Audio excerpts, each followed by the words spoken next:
नमस्कार मित्रमैत्रिणी, तुमचं स्वागत आहे आपल्या नवीन एका व्हिडिओमध्ये. आज आपण पाहणार आहोत की जळणाऱ्या लोकांना शांतपणे उत्तर कसे द्यावे. पहिली म्हणजे शांत राहा. कोणी काही बोलले तरी लगेच रागावू नका. शांत राहिला तर समोरच्याला भांडण्याची संधी मिळतच नाही. दुसरी म्हणजे हसून टाळा. कधीकधी हलकं हसून विषय बदलता येतो आणि वाद देखील वाढत नाही. तिसरी म्हणजे लहान आणि सभ्य उत्तर द्या. उदाहरणार्थ, तुमचं मत आहे, ठीक आहे, प्रत्येकाचे विचार करण्याची पद्धत वेगळी असते असे ते शांतपणे सांगा. चौथी म्हणजे आपल्या कामावर लक्ष द्या. जळणाऱ्या लोकांकडे जास्त लक्ष न देता आपल्या कामात प्रगती करा. पाचवी म्हणजे विवाद टाळा.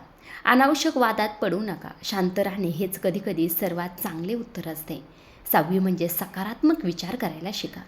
जळणारे लोक आपल्या यशामुळे जळत असतात, त्यामुळे नकारात्मक विचार मनात ठेवू नका. 11वी म्हणजे दुर्लक्ष करा. काही लोक मुद्दाम बोलतात, त्यांना दुर्लक्ष केलं तर ते आपोआप शांत होतात, त्यामुळे अशा लोकांना पूर्णपणे दुर्लक्ष करा. 12वी म्हणजे सभ्यपणे मर्यादा ठेवा.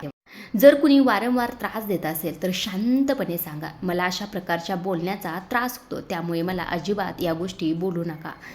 13वी म्हणजे स्वतःवर विश्वास ठेवा. इतर काय बोलतात यापेक्षा आपल्या क्षमतेवर विश्वास ठेवा.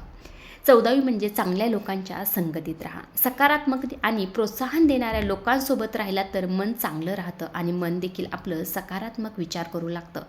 15वी म्हणजे रागावर नियंत्रण ठेवा.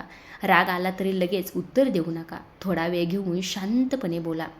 16वी म्हणजे आपल्या प्रगतीने उत्तर द्या. यश आणि चांगले काम हे जळणाऱ्या लोकांना सर्वात चांगले उत्तर असते. 17वी म्हणजे मन शांत ठेवण्यासाठी चांगले विचार करा. पुस्तके वाचणे, प्रार्थना करणे किंवा आवडता छंद ठेवणे मन यामुळे शांत ठेवायला मदत होते. ह्या 17 गोष्टी कायम लक्षात ठेवा, म्हणजे या जळणाऱ्या लोकांचा आपल्याला अजिबात त्रास होत नाही. जळणाऱ्या लोकांना भांडणाने नाही तर शांतपणे, समजदारीपणाने आणि चांगल्या वागणुकीने उत्तर देणे हे सर्वात योग्य आहे. व्हिडिओ शेवटपर्यंत बघितल्याबद्दल मनापासून धन्यवाद.